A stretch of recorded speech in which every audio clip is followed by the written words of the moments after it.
Hello' everyone, কি খবৰ আপোনালোকৰ? আৰু প্ৰিপেৰেশ্যনবোৰ কেনেকুৱা চলি আছে আপোনালোকে জনাবচোন অকণমান। আৰু কাৰেণ্ট এফেয়াৰ্ছৰ পৰা কেনেকুৱা বেনিফিট হৈছে আপোনালোকৰ সেই বস্তুখিনি আপোনালোকে অকণমান জনাব, ঠিক আছে? গতিকে আজি আমি ডিছকাছ কৰিম 12 আৰু 13 ডিচেম্বৰৰ খুব ইম্পৰ্টেণ্ট যিকেইটা কাৰেণ্ট এফেয়াৰ্ছৰ টপিক আছিলে। আৰু স্পেচিয়েলি আৰ্টিকল 370ৰ ওপৰত যিটো টপিক আহিছে, সুপ্ৰিম কোৰ্টৰ যিটো ভাৰ্ডিক্ট, বহুত বেছি ইম্পৰ্টেণ্ট হয়, ঠিক আছে? সেইটো আমাৰ GS পেপাৰটোৰ কাৰণেতো ইম্পৰ্টেণ্ট হয়ে। মেইনছৰ এটা কুৱেশ্যন বহুত বেছি প্ৰবেবল হয় আহিব পৰা, আৰু প্ৰিলিমছতো তাৰ ওপৰত এটা কুৱেশ্যনছ কিন্তু নিশ্চয় দেখা যাব। গতিকে 370টো চাওক, কেতিয়াবা আমি কুৱেশ্যনত যে পুৰণা কাৰেণ্ট এফেয়াৰ্ছবোৰ যে আকৌ ৰিপিট হোৱা দেখা পাওঁ পেপাৰত, তাৰ মেইন কাৰণ একো নহয়। সেই টপিকটোৰ ওপৰত যদি কিবা কাৰেণ্ট ডেভেলপমেণ্ট হয় নহয়, তেতিয়া সেই কুৱেশ্যনটো আকৌ ৰিপিট হয় বা সেই টপিকটো আকৌ ৰিপিট হয়। গতিকে 370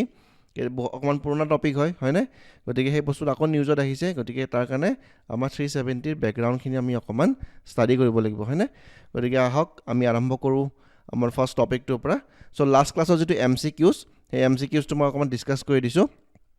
চ' হেডকোৱাৰ্টাৰটো ক'ত আছে সেইটো আপোনালোকে কমেণ্ট ছেকশ্যনত জনালে হ'ল। হেডকোৱাৰ্টাৰটো USAত নাই, মই কৈ দিছোঁ USAত নাই। ক'ত আছে আপোনালোকে জনাব। চ' অপশ্যন 2 ইজ ৰং হ'লে কি হ'ব? এইটো কেঞ্চেল হয়নে? So' option 1 only. So' India is not a member, ঠিক আছে? এটা পাৰ্টনাৰ হয় OECD, ঠিক আছে? চ' এইবোৰ ইম্পৰ্টেণ্ট হয়। মই কৈ গৈছিলোঁ আপোনালোকক প্ৰত্যেকটো ক্লাছতে, যেতিয়া আমি এনেকুৱা ধৰণৰ অৰ্গেনাইজেশ্যনবোৰ কৰি যাওঁ, তেতিয়া মই কৈ গৈছিলোঁ যে এওঁলোকৰ অকণমান বেকগ্ৰাউণ্ডবোৰ ষ্টাডি কৰি ল'ব, কাৰণ যিকেইটা নিউজত খুব বেছিকৈ চলি থাকে সেইকেইটা অৰ্গেনাইজেশ্যনৰ পৰাই কুৱেশ্যনছ অহা দেখা যায়। এনেতো অৰ্গেনাইজেশ্যনছ কিমান আছে আমাৰ। চ' প্ৰত্যেকটো অৰ্গেনাইজেশ্যন আমি চাবলৈ গ'লে বহুত এটা ভাষ্ট চিলেবাছ টাইপে হৈ যাব, হয়নে? গতিকে আমি ইমানখিনি এফৰ্ড কৰিব নোৱাৰোঁ, আৰু কিমান মনত ৰাখিব আপোনালোকে, হয়নে? গতিকে সেইটোও পচিবল নহয়। গতিকে যিখিনি মানে ইনষ্টিটিউশ্যনবোৰ নিউজত চলি থাকে সেই ইনষ্টিটিউশ্যনকেইটা চাই গ'লে তাৰ পৰাই কমন পৰি যায়, ঠিক আছে? চ' এব্ৰগেশ্যন অফ আৰ্টিকল 370, এইটো আমি ভালকৈ গম পাওঁৱেই, হয়নে? যে 370টো এতিয়া no' longer a constitutional provision in Jammu and Kashmir, হয়নে? চ' ইয়াৰ ওপৰত ৰিচেণ্ট ডেভেলপমেণ্ট কি হৈছিলে আমি অকণমান চাওঁ, তাৰপিছত মই অকণমান বেকগ্ৰাউণ্ডটো আপোনালোকক অকণমান বুজাই দিম, ঠিক আছে? A constitution bench of Supreme Court on Monday unanimously upheld the power of President to abrogate special status of Jammu and Kashmir under Article 370 of the Constitution. গতিকে ইয়াত গম পালোঁ আমি যে সুপ্ৰিম কোৰ্টে কি কৰিছে, আপহেল কৰিছে। গতিকে যিটো প্ৰেছিডেণ্টৰ যিটো ডিচিশ্যন আছিলে সেই ডিচিশ্যনটোক তেওঁলোকে পুনৰবাৰ সন্মান জনাই পেলাই তেওঁলোকে এইটো আপহেল কৰিছে, হয়নে? গতিকে মই কালাৰটো চেঞ্জ কৰি লৈছোঁ, অ'কে। চ' দেন কি কৈছে, leading to the reorganization of full fledged state to 2 union territories and the removal of its privileges. গতিকে আমি গম পাইছিলোঁ যিটো বাইফাৰ্কেশ্যন হৈছিলে 370টো ৰিমুভ কৰাৰ পিছত দুখন UTৰ ফৰ্ম হৈছিলে, হয়নে? এখন জম্মু কাশ্মীৰ আৰু এখন লাডাখ। আৰু মই আপোনালোকক সুধিছিলোঁ যে সেই দুখন ষ্টেটৰ মাজত কোনখনত লেজিছলেটিভ এছেম্বলি থাকিব। চ' জম্মু কাশ্মীৰত লেজিছলেটিভ এছেম্বলি আছে, কিন্তু আমাৰ লাডাখত লেজিছলেটিভ এছেম্বলি নাই, হয়নে? এখন ফুল্লি ইউনিয়ন টেৰিটৰী হয়। তাত কোনে গভৰ্ণ কৰিব? লেফটেনেণ্ট জেনেৰেল, যাক আমি LG বুলি কওঁ, হয়নে? চ' লেফটেনেণ্ট গভৰ্ণৰজনে তাত ৰুল কৰিব। ঠিক সেইদৰে জম্মু কাশ্মীৰতো এজন লেফটেনেণ্ট গভৰ্ণৰ থাকিব ডেফিনেটলি, যেনেকৈ দিল্লীত আছে। দিল্লীত LG এজন আছে, হয়নে? বাট CMO আছে, অৰবিন্দ কেজৰিৱাল আছে, হয়নে? গতিকে সেইটো পদ্ধতিতে তেওঁলোকে জম্মু কাশ্মীৰতো এখন লেজিছলেটিভ এছেম্বলি তেওঁলোকে ফৰ্ম কৰিব। কিন্তু কথাটো হ'ল কি, সুপ্ৰিম কোৰ্টে এটা ডিচিশ্যন দিছে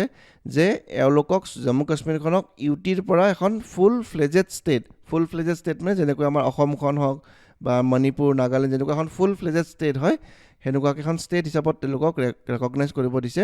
আৰু UT যিটো টেগ, সেই টেগটো ৰিমুভ কৰিব দিছে, ঠিক আছে? চ' নেক্সট লাইনত কি আছে, The court said the president's decision in 2019 was the culmination of a gradual and collaborative exercise বুলি কৈছে এইটো, ঠিক আছে? কলাবৰেটিভ, সকলোৱে মিলি পেলাই এটা কলাবৰেটিভ এক্সাৰচাইজ লোৱা বুলি কৈছে তেওঁলোকে। প্ৰেছিডেণ্টৰ যিটো ডিচিশ্যন আছিলে, আচ্ছা 2019 বুলি কৈছে। এতিয়া যিহেতু এই টপিকটো ইম্পৰ্টেণ্ট হৈ গৈছিলে, গতিকে আপোনালোকে কমেণ্ট ছেকশ্যনত জনাব লাগে এইটো যে কোনটো মান্থ আৰু কোনটো ডেটত পাৰ্লিয়ামেণ্টত এই ডিচিশ্যনটো হৈছিলে। মান্থ আৰু ডে বহুত ইম্পৰ্টেণ্ট হয়, ঠিক আছে? এইটো আপোনালোকে কমেণ্ট ছেকশ্যনত জনাব। 2019 আমি গম পালোঁ, কিন্তু কোনটো মান্থত হৈছিলে আৰু কোনটো ডেট হৈছিলে। spread over 70 years between center and state integration of Jammu and Kashmir to the rest of India. 70 years আছিলে এইটো বস্তু হয় না আমাৰ ইন্ডিপেন্ডেন্স কিমান আছিল 1947 ঠিক আছে হেতুটো আপোনালোকে পাহৰি যোৱা নাই সাকে then article 370 and article 35A এই দুটা নতুন সৰি এই দুটা কি আছিল specially for Jammu and Kashmir কাৰণে আছিল হয় না of the constitution represented the sentiments of people in Jammu and Kashmir providing region with a certain amount of autonomy telokok ei duta article thore kisuman certain level of autonomy dia hoisile including own constitution separate flag and freedom to make laws ei tinta bostu bahut beshi problem create korisile apnaloke sauk article 370 Jammu Kashmir karone ase ji hokale polity bhalko study korise toke gom pabo amar 371 article eta ase আসেনে এই 371 আৰ্টিকেলৰ আন্ডাৰত কিছুমান sub close আছে A B সি কৰি পেলাই আৰু অসমখনক এটা special ক্যাটেগৰি state হিচাপত ৰখা হৈছে ঠিক আছে গতিকে জনাব লাগে হেতু কোনটো আৰ্টিকেল নাম্বাৰ 371 ৰ কোনটো ক্লজত আছে সাব ক্লজত ঠিক আছে এ হয়নে বি হয়নে সি হয়তো জনাব লাগে বহুত ইম্পৰ্টেন্ট হয় ঠিক আছে যে অসম আৰু কেইখনমান ৰাজ্যকো এনেকুৱা ধৰণৰ স্পেশাল ক্যাটেগৰি অফ ষ্টেট হিচাপত গণ্য কৰা হৈছে কিন্তু যদি আপনি জম্মু কাশ্মীৰ আৰু অসমৰ লগত ডিফাৰেন্সটো চাই অসমৰ নিজৰ কনস্টিটিউশন আছে নেকি নাই নিজৰ ফ্ল্যাগ আছে নেকি নাই ফ্ৰীডম টু মেক লজ या ফ্ৰীডম টু মেক লজ তাৰ মিনিং এটো নহয় যে ল কোনো বনাব নোৱাৰে ল বনাব পাৰিব ডেফিনেটলি ষ্টেট আমাৰ লিষ্ট তিনিখন আছে নহয় ইউনিয়ন লিষ্ট কনকাৰেন্ট লিষ্ট আৰু ষ্টেট লিষ্ট সো ষ্টেট লিষ্টৰ আন্ডাৰত যিখিনি আইটেম থাকিব তাত ষ্টেট গভৰ্ণমেণ্টে ল বনাব পাৰিব হেতুলে কোনো অসুবিধা নাই কিন্তু যেটো পাৰ্লিয়ামেন্ট সিস্টেমত যেটো আমাৰ মানে ইউনিয়নৰ কাৰণে যেটো ল হয় তেনেকুৱা ধৰণৰ কোনো ক্যাটেগৰি ইয়াত দিয়া নাই অসমক বা বাকি খন ষ্টেটক কিন্তু এই বস্তুটো কৰ আছিল এটো জম্মু কাশ্মীৰত দিয়া আছিল সো হেতু কাৰণে আপোনালোকে যদি অবজাৰ্ভ কৰে ইমানখিনি অটোনমি দিয়া কাৰণে কি হৈছিল কনফ্লিক্টবোৰ বেছি হৈছিল তেওঁলোকে ইণ্ডিয়াৰ পাৰ্ট হ'বলৈ খোজা নাছিলে হয়নে যে ইমানখিনি পাৱাৰ পাই গৈছে কনস্টিটিউশন এখন পাই গৈছে সেপাৰেট ফ্ল্যাগ এখন পাই গৈছে ফ্ৰীডম টু মেক লজ পাই গৈছে এই তিনটা বস্তু পোৱা কাৰণে কি তেওঁলোকে নিজকে আইসোলেট কৰি পেলাই এখন ইন্ডিপেন্ডেন্ট কান্ট্ৰি তেওঁলোকে চেষ্টা কৰিছে ইয়াত বহুতখিনি কথা আছে পাকিস্তানৰ বহুতখিনি ৰোল আছে বাৰু The abrogation of Article 370 aimed to integrate Jammu and Kashmir more closely with the rest of India, allowing Indian laws to be applied in the region and removing some special privileges previously granted to Jammu and Kashmir. Special privilege kunbur ebur constitution, separate flag, freedom to make laws ebilok teloke remove kori dise. Thik ase? Okay, এতিয়া ব্যাকগ্ৰাউণ্ডটো মই অকমান কৈ দিও আপোনাক current ইভেন্টটো জনাই দিলো আচ্ছা এতিয়া আৰু এটা কোৱেশ্চন মই সুধিছো এটো কনস্টিটিউশনাল বেঞ্চ বুলি কৈছে আপোনালোকে এতিয়া জানিব লাগিব যে ইয়াত কিমানজন জজেছৰ বেঞ্চ আছিল 5 জন 7 জন 9 জন কিমানজনৰ বেঞ্চ জজেছ আছিল এই বস্তুটো আপোনালোকে জানিব লাগিব কমেন্ট সেকশনতো জনাব লগতে নিজৰ কাৰেন্ট এফেয়াৰ্স কপিটোত লিখি থৈ দিব বহুত ইম্পৰ্টেন্ট দ্বিতীয়তে আপোনাক কি কৰিব লাগিব এই 5 জন জজেছৰ বিশেষকৈ চিফ জাস্টিস অফ ইণ্ডিয়া তেখেতৰ যেটো ষ্টেটমেন্ট আৰু বাকি ৰেষ্ট অফ দা জাজেছ কিটা কি কৈছে এই ভাৰ্ডিক্টটো দিউতে এই ভাৰ্ডিক্ট কিটা ইম্পৰ্টেন্ট হয় কিয় ইম্পৰ্টেন্ট হয় যেটা মেইনছত ইয়াৰ ওপৰত ডাইৰেক্টলি এটা কোৱেশ্চন সুধিব ঠিক আছে 370 ওপৰত তাত যদি আমি চিফ জাস্টিস হক বা আদাৰ জাজেছ কিটাৰ এটা যদি ষ্টেটমেন্ট আমি কোট কৰিব পাৰো ঠিক আছে তেতিয়া হলে আনসাৰটো সবতকৈ বেস্ট আনসাৰ হ'ব আপোনালোকৰ ঠিক আছে গতিকে আপোনালোকে যোন কি 5 জন আছে তো 5 জন জাজৰ বেঞ্চ আছিল মই কৈ দিল আনসাৰটো সো 5 জন জাজৰ বেঞ্চ আছিল গতিকে 5 জনৰে আপোনালোকে গুটে জাজমেন্ট কিটা লৈ লওক সৰু সৰু জাজমেন্ট আছে সো সেই জাজমেন্ট কিটা যোনটো ইজি পায় সেই জাজমেন্টটোকে আপোনালোকে মুখস্থ কৰিলে হ'ল আৰু হেতুৱে আমাৰ জিএস পেপাৰটোত আহিব এইটো কোৱেশ্চনটো নেক্সট ইয়াৰ মেইনছত গতিকে তাৰ কাৰণে আপোনালোকে ৰেডি কৰি থৈ দিলে হ'ল ওকে এতিয়া মই ব্যাকগ্ৰাউণ্ডটো অকন বুজাই দিছো আপোনালোকক ব্যাকগ্ৰাউণ্ডটো কেনেকুৱা আছিল এখিনি ৰিমুভ কৰি দিও সো আমাৰ ইণ্ডিয়াখন ইন্ডিপেন্ডেন্স কিমান হ'ল 1947 ঠিক আছে আপোনালোকে গম পায় যে পাৰ্টিশনছ বিলাক হৈছিল 1947 হয়নে ইণ্ডিয়া আৰু পাকিস্তান দুখন ষ্টেট ফৰ্ম হৈছিল ঠিক আছে দেন হেখিনি সময়তে তাৰ অকমান যদি আগত গুছি যাও ইন্ডিপেন্ডেন্সৰ আগত তেতিয়া আমাৰ কি আছিল যে ব্ৰিটিছসকলে অপচনছ দিছিল যে যি সকলে ইণ্ডিয়ান ইউনিয়নৰ লগত থাকিব বিচাৰিব তেওঁলোকে থাকিব পাৰিব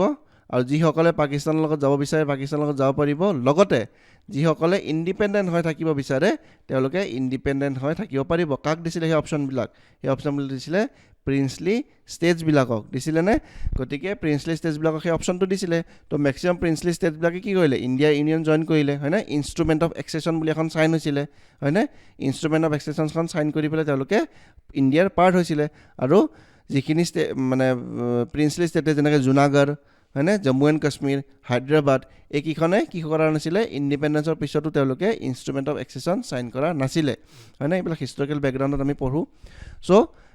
তাৰপিছত জুনাগড় আৰু হায়দৰাবাদখন কি হ'ল অপাৰেশ্যন পলো আছিলে ন সেই অপাৰেশ্যনটো ইম্পৰ্টেণ্ট হয় আপোনালোকে চাই ল'ব অপাৰেশ্যন পলো আছিলে চাগে মষ্ট প্ৰবেবলি চ' অপাৰেশ্যন পলো ষ্টাৰ্ট কৰি পেলাই কি কৰিছিলে চৰ্দাৰ পেটেলে সেই হায়দৰাবাদ জুনাগড় এইবিলাকক ইউনিফিকেশ্যন কৰিছিলে সেইকাৰণে কি কোৱা হয় এটা কুৱেশ্যন আহিছিলে 2018 মেইনছত যে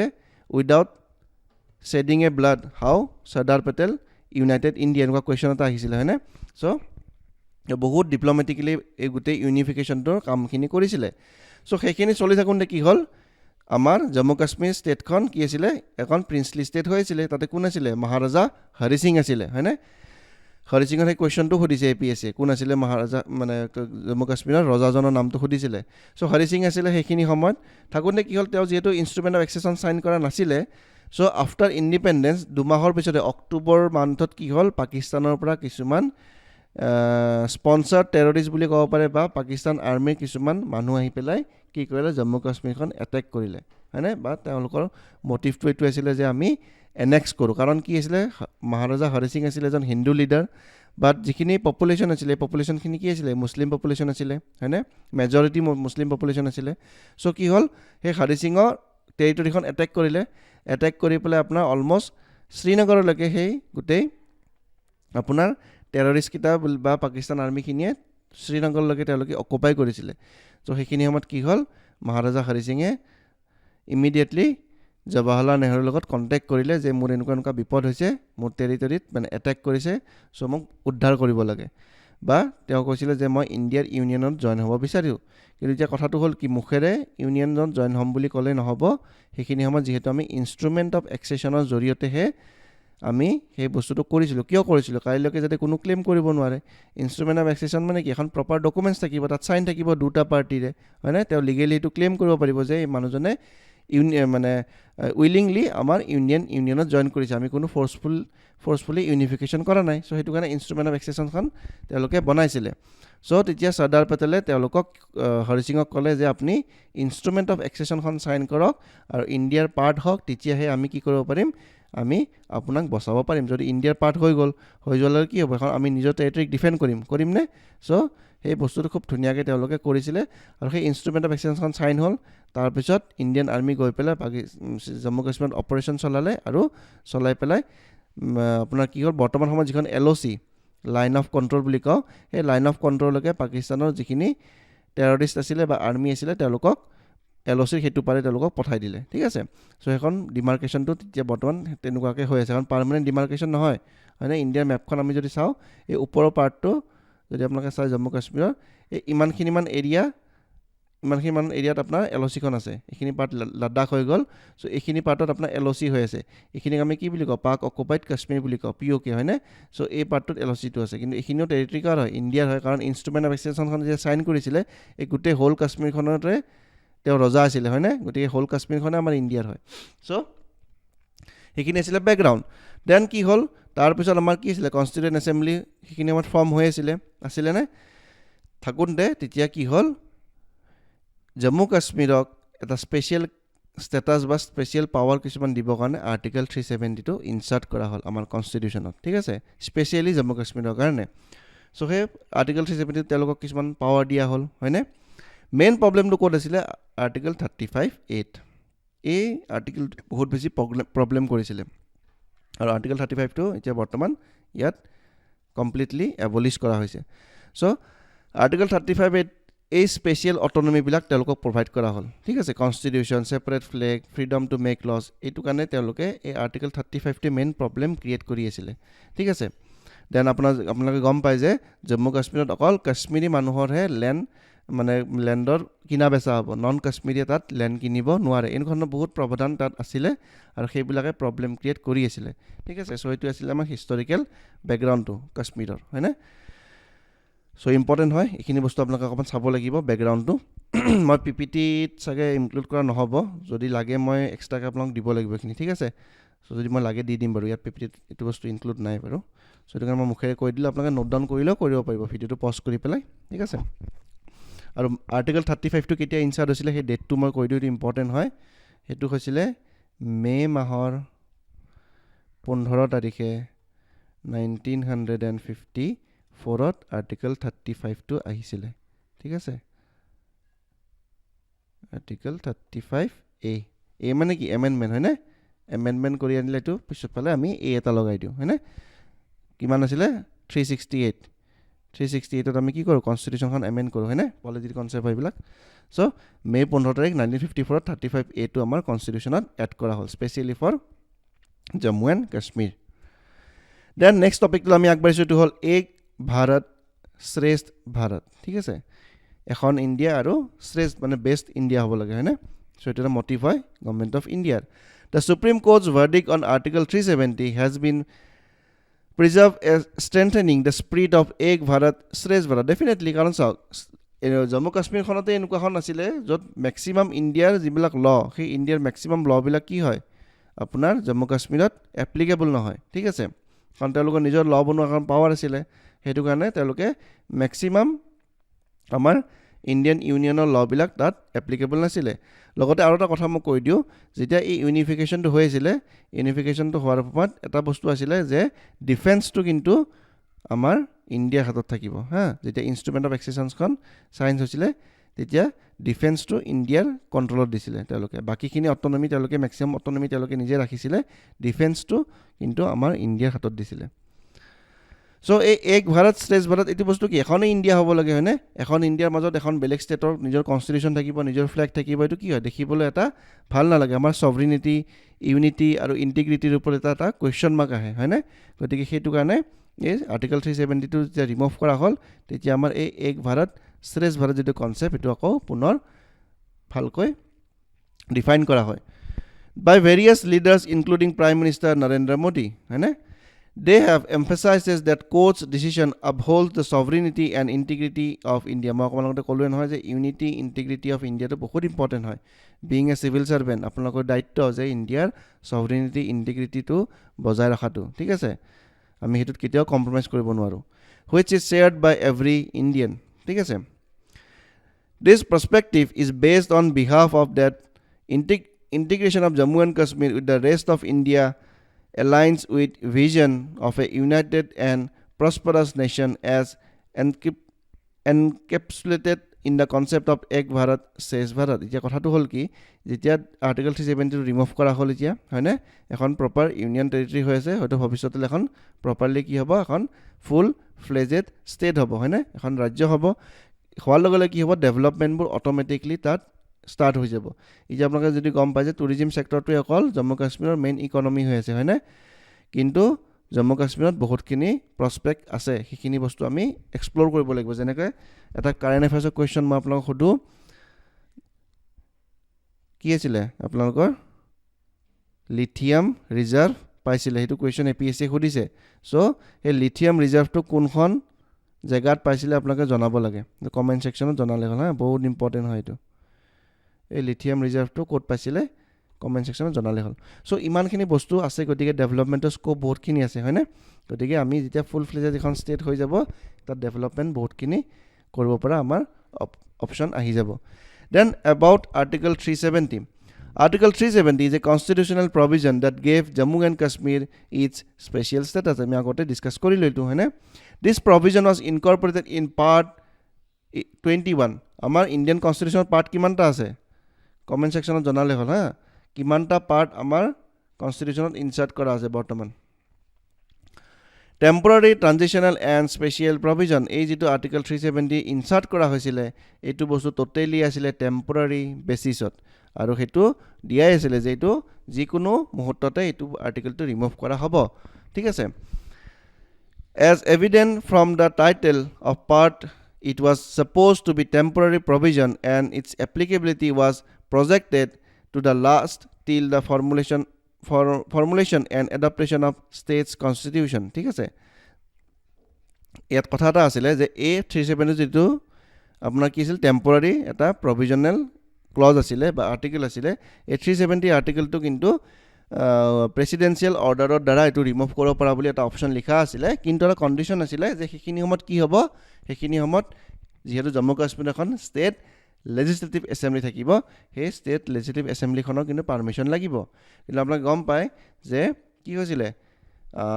সেইখিনি সময়ত জম্মু কাশ্মীৰৰ সিএম কোন আছিল মেহবুবা মুফতি আছিল আৰু মেহবুবা মুফতি কি কৈছিল যিখন কোঅলিশন গভৰ্ণমেণ্ট আছিল বিজেপিৰ লগত সেই কোঅলিশন গভৰ্ণমেণ্টখন তেওঁলোকে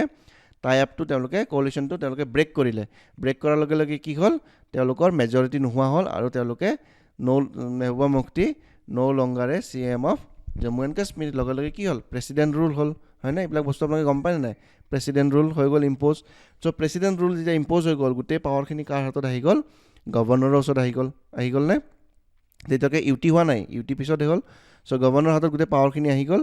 আৰু পাৱাৰখিনি আহাৰ পিছতে কি হ'ল আপোনাৰ তেতিয়া 8372 তেওঁলোকে ৰিমুভ কৰিলে আৰু হেতু কাৰণে বহুত কন্ট্ৰভাৰ্সি হৈছিল যে এটো বিজেপি গভৰ্ণমেণ্ট এটা পলিসি আছিল যে সামহাউ তেওঁলোকে আৰ্টিকেল 372 ৰিমুভ কৰিব লাগে সো এটো এক্স্যাক্টলি নহয় টেকনিক্যালিটিজ যদি চাব যাও নহয় কিন্তু এটো কনস্টিটিউশনাল প্ৰভিজনে আছে যে প্ৰেসিডেন্টৰ যে ৰুল ইম্পোজ হৈ থাকিব তাত হেতু বস্তু প্ৰেসিডেন্টে তাত ডিসক্ৰিশনাৰী পাৱাৰ এটা থাকে আৰু তে হয়তো মানে পাৰে হেতু ঠিক আছে it restricted the parliament's legislative power with respect to the states at Jammu and Kashmir ঠিক আছে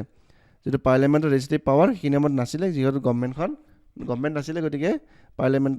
legislative assembly কোনো পাৱাৰ নাছিলে গোটেইখিনি বস্তু গভৰ্ণৰ আৰু প্ৰেসিডেন্টৰ মাজতে আছিল ঠিক আছে about the article 35A the article 35A of Indian constitution is an article that empowers Jammu and Kashmir state legislature to define permanent residence মই আপোনাক আগতে কলো যে permanent residentৰ এই আৰ্টিকেলটোৱে বেছিকে প্ৰবলেম ক্ৰিয়েট কৰি আছিল তাত অকল কাশ্মীৰী মানুহৰে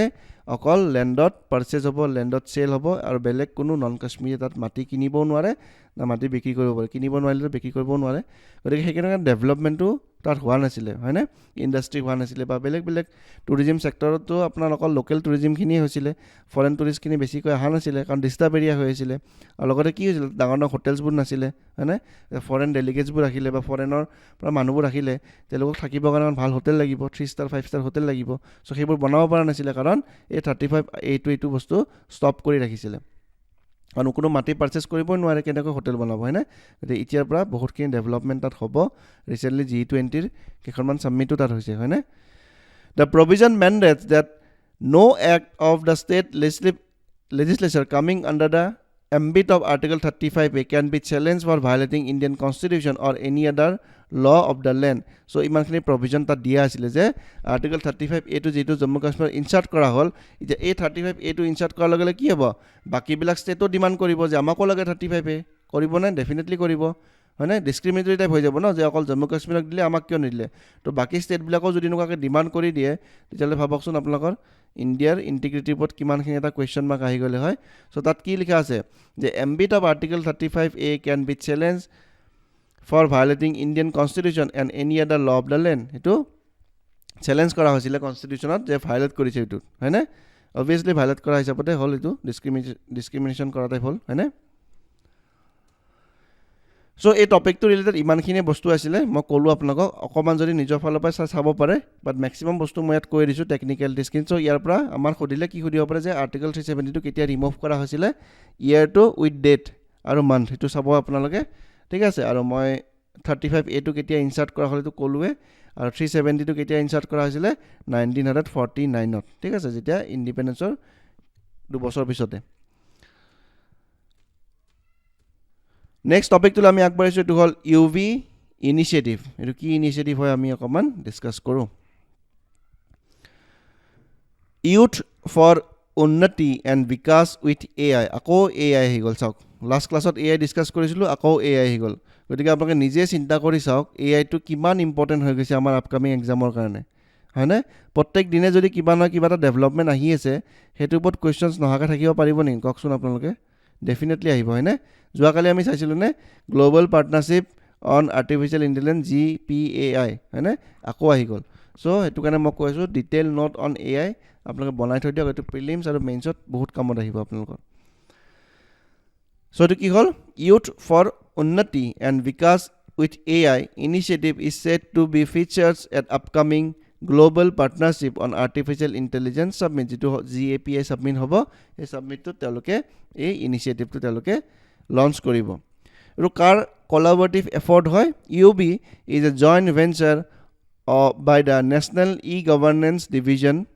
যেটো NEGD বুলি কৈছে and Ministry of Electronics and Information Technology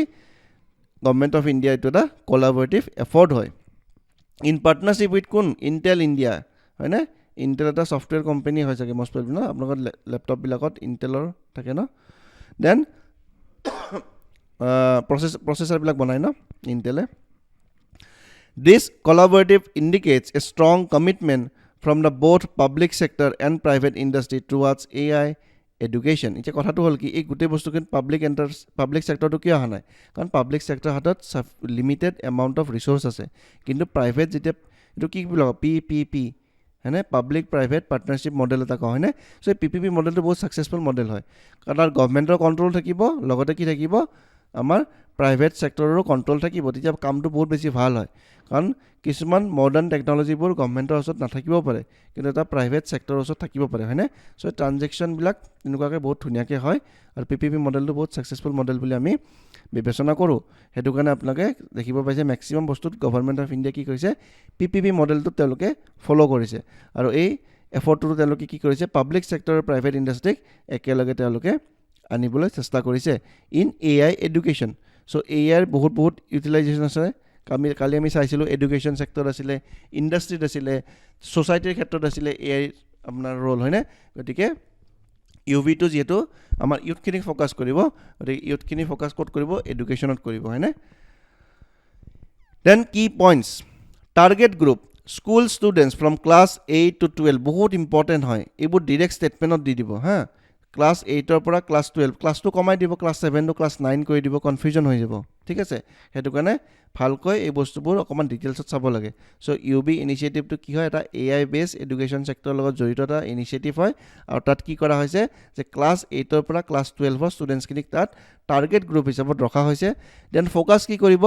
enabling students to become human centric designers and users of AI কিমান ধুনিয়া কনসেপ্ট এটা লৈছে হয়নে ক্লাছ 12 ৰ মানে ক্লাছ 8 ৰ পৰা ক্লাছ 12 লৈকে 4-5 বছৰৰ যেটো টাইম ফ্ৰেম আছে এই টাইম ফ্ৰেমতে যদি এজন ষ্টুডেন্টে AI যেটো ইউজেছটো যদি ভালকৈ শিকি ল'ব পাৰে তেতিয়ালে তেওঁ ইন ফিউচাৰ গ্ৰেজুৱেচন কৰাৰ পিছত তেওঁ এটা ভাল জব পাবলৈ সক্ষম হ'ব ডেফিনেটলি হয়নে তেওঁৰ ওচৰত স্কিল থাকিব গতিকে এই যেটো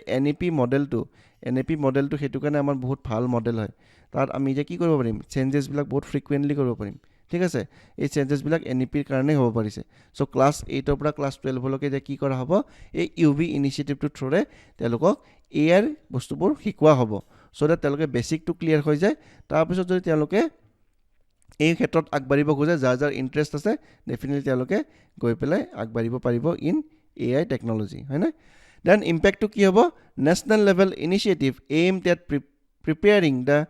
young population of AI driven futures definitely আমাৰ যেটো আহিবলগীয়া জেনাৰেশন আছে এই আহিবলগীয়া জেনাৰেশনটো যদি AI লগত তেওঁলোকে কম্পিট কৰিব নোৱাৰে তেলে কিন্তু ৰেষ্ট অফ দা ওয়াৰ্ল্ডৰ লগত তেওঁলোকে কানেক্ট হ'বই নোৱাৰিব বহুত পিছ পৰি থাকিব বাকিবোৰ ডেভেলপ নেশন কৰবাত গৈ থাকিব আৰু আমি কৰবাত থাকিম গতিকে এইটো বস্তু বহুত ইম্পৰ্টেন্ট হয় তেওঁলোকক AI টেকনলজি দিবই লাগিব সো দ্যাট আমাৰ আহিবলগীয়া যেটো নেক্সট জেনাৰেশন এই জেনাৰেশনটোৱে ইয়াৰ বহুতখিনি সুবিধা ল'ব পাৰিব ঠিক আছে সো এইবোৰ বহুত ইম্পৰ্টেন্ট হয় প্ৰিলিমছ পাৰ্সপেক্টিভত তো ইয়াৰ পৰা কোৱেশ্চনছ এটা আহিব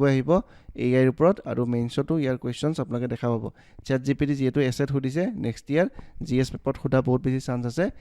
ইন AI টেকনলজি নেক্সট টপিকটো হল appointment of CEC and EC CEC মানে চিফ ইলেকশন কমিশনাৰ আৰু EC মানে ইলেকশন কমিশনাৰ্স ঠিক আছে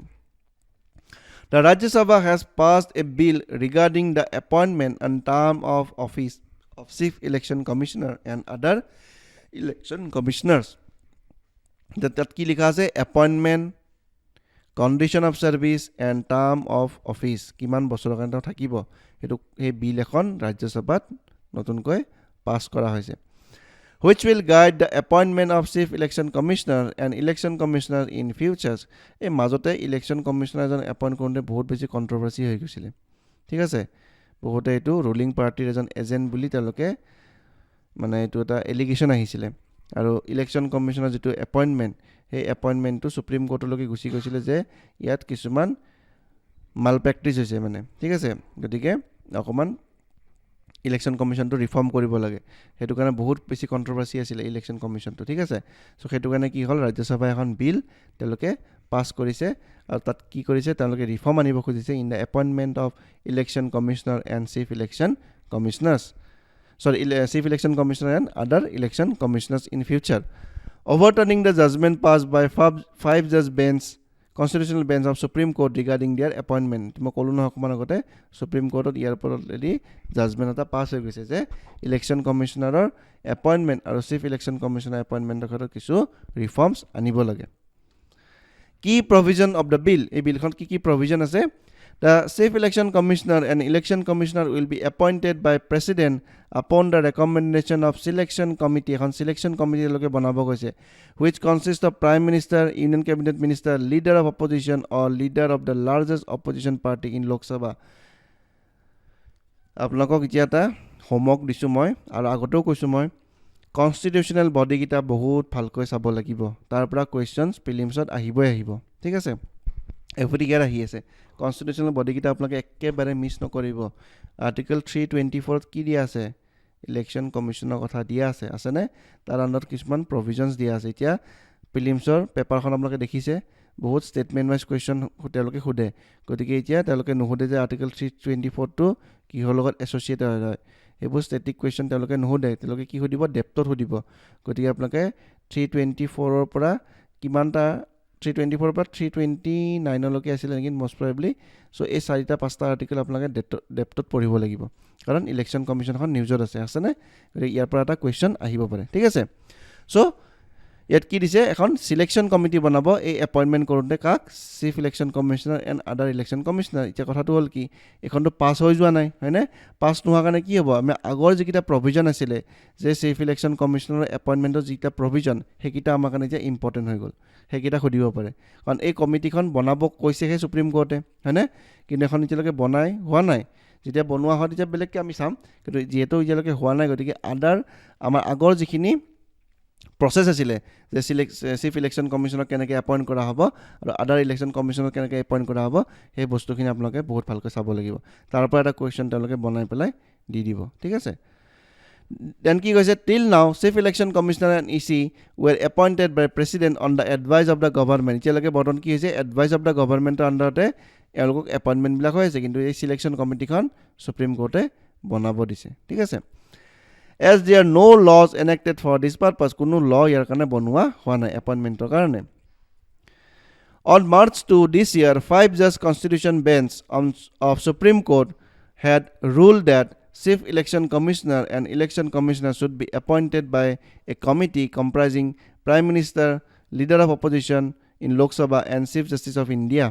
a কিটা মানুহ লৈ পেলে এখন সিলেকশন কমিটি তেওঁলোকে বনাব গৈছিল এপইন্টমেন্ট কমিটি কাৰণ লিডাৰ অফ অপজিশন থাকিলে তেতিয়া তেওঁলোকে এটো অপোজ কৰিব নোৱাৰে যে এই চিফ ইলেকশন কমিশনাৰ জন বা আদাৰ যিবিলাক কমিশনাৰ আছে এইবিলাক কি হয় বায়াস হয় বুলি ৰুলিং পাৰ্টিৰ বায়াস বুলি তেওঁলোকে হেতু ক্লেম কৰিব নোৱাৰে হয়নে হেতু কাৰণে অপজিশন অফ লোক সভাও তেওঁলোকে সাজেষ্ট কৰিছে The Supreme Court however made it clear that its order would be subject to any law to be made by parliament গতিকে ইয়াৰ ওপৰত তেওঁলোকে যিনকুৱা ধৰণৰ ল বনাব খোজে বনাব পাৰে এটা ৰেকমেন্ডেশন তেওঁলোকে দি দিছে যে আপোনালোকে এনেকুৱাকৈ এপইন্টমেন্টৰ প্ৰসিজাৰটো ৰাখক হয়নে Consequently, the new bill proposes to form a committee comprising cabinet minister nominated by PM and insisted by Chief Justice of India. গতিকে কি এখন নতুন বিল প্ৰপ'জ কৰা হৈছে to form a committee অকমান আগতে পালো নহয় এই কমিটিখন বনাবৰ কাৰণে যিখন তেওঁলোকে মানে এই প্ৰপ'জ কমিটিখন বনাবৰ কাৰণে কি আছিল লিডাৰ অফ অপজিশন লাগিব প্ৰাইম মিনিষ্টাৰ লাগিব চিফ জাষ্টিস লাগিব হয়নে এই তিনটা ব্যক্তিৰ দ্বাৰা এখন কমিটি বনোৱা হ'ব Consequently, a new bill proposed to form a committee comprising cabinet minister nominated by prime minister and chief justice of India ইয়াত থাকিব ঠিক আছে Another change being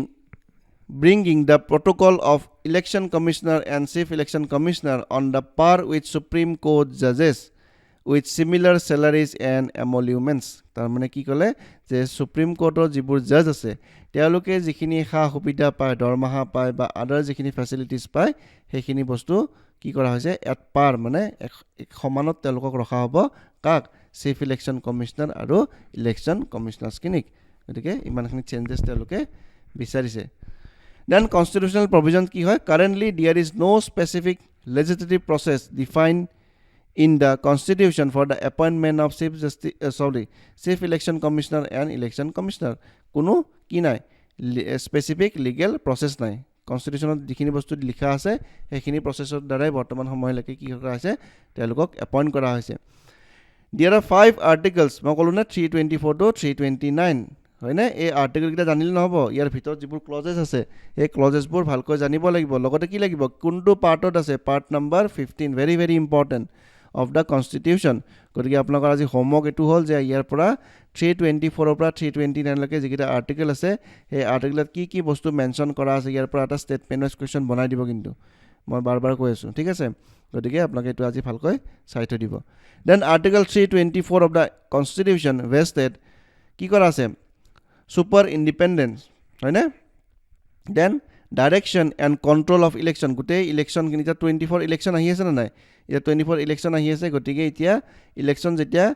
আপোনাৰ কি হয় কোড অফ কন্ডাক্ট এটা লাগে যেতিয়া পৰা কোড অফ কন্ডাক্ট ইস্যু কৰা হ'ব তেতিয়া পৰা কাৰেন্ট গভৰ্নমেন্টৰ কোনো ৰোল নাথাকিব ৰোল মানে কি পাৱাৰ নাথাকিব হয়নে অনলি ল এণ্ড অৰ্ডাৰ সিচুৱেচনটো তেওঁলোকে কন্ট্ৰোল কৰিব পাৰিব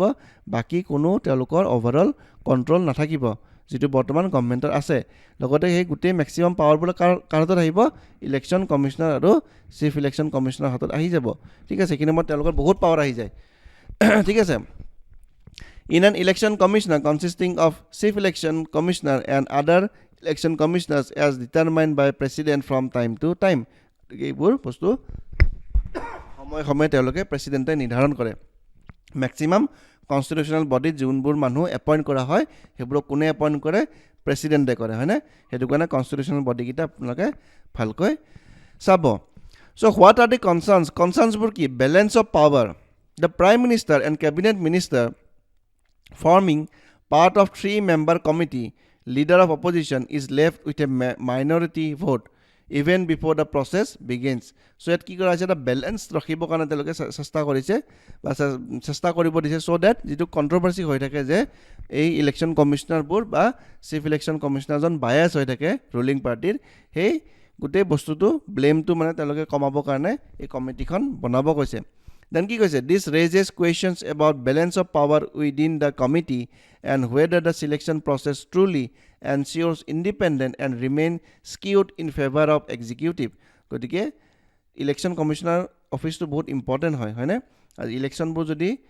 ফ্ৰী এণ্ড ফেয়াৰ ইলেকশন নহয় তেতিয়া হলে বহুত বেয়া কথা হৈ যাব হয়নে গতিকে ইলেকশন কমিশনাৰ হাতত বহুত গুৰু দায়িত্ব আছে গতিকে balance of power within the committee and whether the selection process truly ensures independence and remains skewed in favor of executive গতিকে এই বস্তুটো প্ৰসেছটো কি হৈছে fully independent হৈছে নে হোৱা নাই এটো বস্তু চাব লাগিব then impact of electoral governance the process changes may have been indicated for the autonomy and functioning of election commissioner গতিকে ইয়াত কথাটো কি হল impact of electoral governance মানে the proposed changes may have implications for the autonomy and functioning of election commissioner of India যেটো autonomy বৰ্তমান তেওঁলোকে enjoy কৰি আছে যিখিনি পাৱাৰ তেওঁলোকে পাই আছে এটা মানে কি হল এইটো এটা নেগেটিভ সাইড বুলি আমি ক'ব পাৰো যে চেঞ্জেছ কিনি কৰিলে কি নেগেটিভ সাইড হ'ব যে তেওঁলোকৰ যেটো অটোনমি আৰু ফাংশনিংৰ যেটো মানে পাৱাৰ আছিল হেতু অকমান ডিগ্ৰেড হ'ব বুলি তেওঁলোকে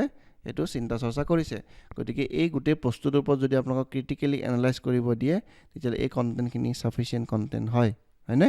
এটা ইয়াতকৈ আৰু বেছি কন্টেন্ট নালাগে ক্ৰিটিক্যালি এনালাইজ কৰিব দিলে আমি এইবিলাক কথাকে লিখিব লাগিব হয়নে কি কি কনসাৰ্নস আছে আৰু কি কি ভাল বস্তু আছে চেঞ্জেছ কিনি হলে এই গুটেখিনি বস্তু মিলাই পেলাই খুব ধুনিয়া কন্টেন্ট এটা আমি ইয়াত দিছো আপোনালোকক সো এখিনি সাফিসিয়েন্ট হয় এই কোৱেশ্চনটো মেইনছত আহিব পাৰে এটা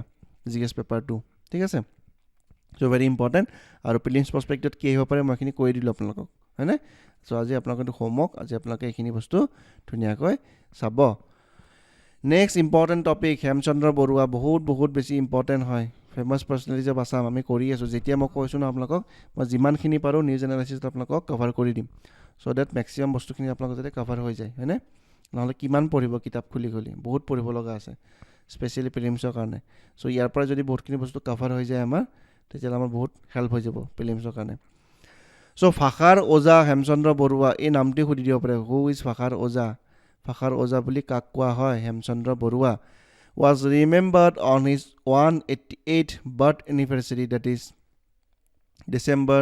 2023 so 12 December 2023 তেওঁৰ 188th birth anniversary মানে জন্ম জয়ন্তী পালন কৰা হৈছে literary contributions and social reformation গতিকে তেওঁৰ বিষয়ে আমি কি জানো compiled the first Assamese dictionary হেমকোকখন তেওঁ কম্পাইল কৰিছিল এখন কি আছিল first Assamese dictionary which was published posthumously in 1900 তেওঁৰ মৃত্যুৰ পিছত এখন পাবলিছ কৰা হৈছিল কিন্তু তেওঁৰ গোটেই মেইন কম্পাইলেশ্যনটো তেওঁ কৰি থৈ গৈছে হেমকোকখন বহুত ফেমাছ এখন অসমীয়া ডিকচনাৰী হয়নে এই হেমকোকখনৰ ওপৰত কাৰেণ্ট এফেয়াৰ্ছ এটা মই কৈ দিওঁ আপোনালোকক এই হেমকোকখন এতিয়া কি হৈছে যিটো ব্ৰেইল ভাষা ব্ৰেইল মানে আপুনি গম পায় ন যিবোৰ চকুৰে দেখা নোপোৱা যিবোৰ মানুহ আছে তেওঁলোকৰ কাৰণে যদি এই হেমকোকখন এক্সেসিবল হয় তাৰ কাৰণে এখন নতুন এডিশ্যন এখন বনাইছে সো এইবোৰ ইম্পৰ্টেন্ট হয় হা এই হেমকোকখন তাৰ অকমান বস্তুটো ভালকৈ চাই থৈ দিব অৰ্থত অসমীয়া ব্যাকৰণ বা Assamese grammar in 1859 and অসমীয়া লৰাৰ ব্যাকৰণ Assamese students grammar 1886 এখন বহুত ফেমাস কিতাপ আছিল অসমীয়া গ্ৰামাৰ আৰু অসমীয়া লৰাৰ ব্যাকৰণ বহুত ফেমাস কিতাপ হয় কি works in establishing Assamese grammar অসমীয়া ভাষাটো থাকিলে নহব ভাষাটোৰ কাৰণে কি লাগিব এখন প্ৰপাৰ গ্ৰামাৰ লাগিব যেনেকৈ ইংলিছৰ গ্ৰামাৰ থাকে হয়নে গতিকে গ্ৰামাৰটো হৈছে এখন ভাষাৰ মেইন মানে এটো কি চাবিকাঠি বুলি ক'ব পাৰো আমি হয়নে গতিকে এই অসমীয়া ভাষাটোত তেওঁৰ অনবদ্য কন্ট্ৰিবিউশন আছে ঠিক আছে গতিকে এই বস্তুবোৰ এখানে এই মানুহবোৰৰ বিষয়ে আমি অকমান চাব লাগে হেমকক ইন ব্ৰেইল মই অকমান আগতে ক'লো হেতু বস্তু দিয়া আছে enabling visually impress access to Assamese language through the braille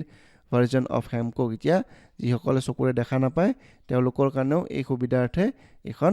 specially তেওঁলোকৰ বাবে লঞ্চ কৰা হৈছে হেমককখন নিউজত আছিল এখন Guinness World Record the braille version of হেমকক recognized as the largest bilingual braille dictionary one of the most important current affairs asile aru etu prelims ot khuda bahut beshi chance ase kyo Guinness World Record korise pithibit iman braille upor dictionary nai jikhon হেমকক ase so largest bilingual mane duta bhakhat ase ইংৰাজী আৰু অসমীয়া ঠিক আছে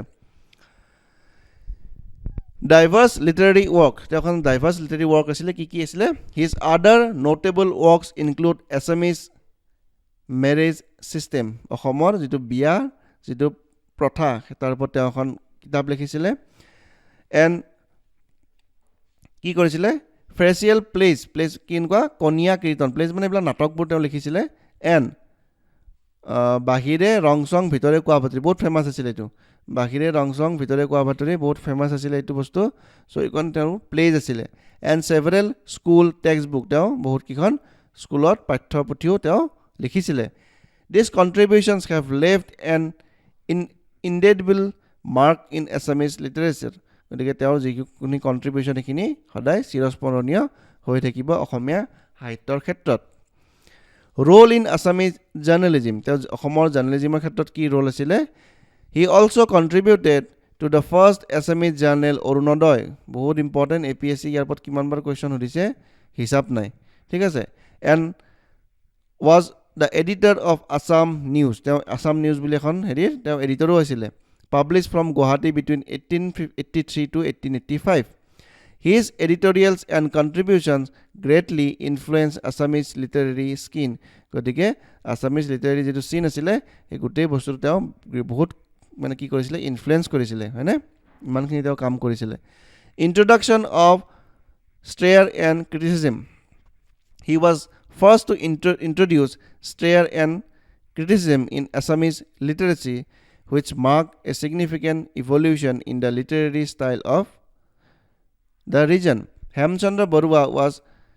advocated for reinstating Assamese as official language Assamese official language act ekhon pass hochile kiman sonot 1960 very important চ' 1960 চনত এখন অসমীয়া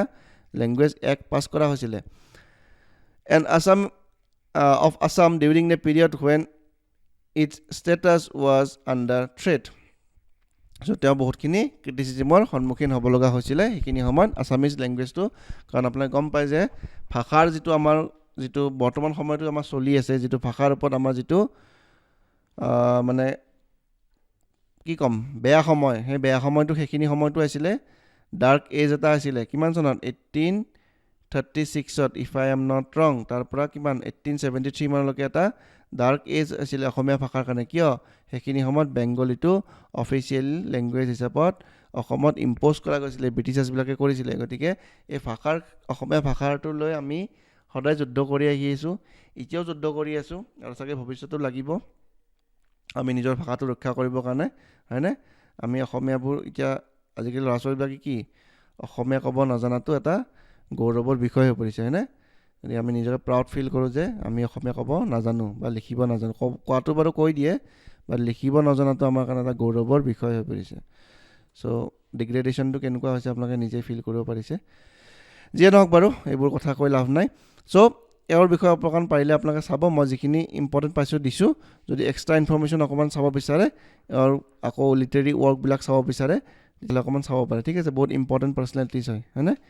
চ' এইখিনি আছিলে এইটো আমাৰ টপিক মেইনছৰ কুৱেশ্যন এটা দিছোঁ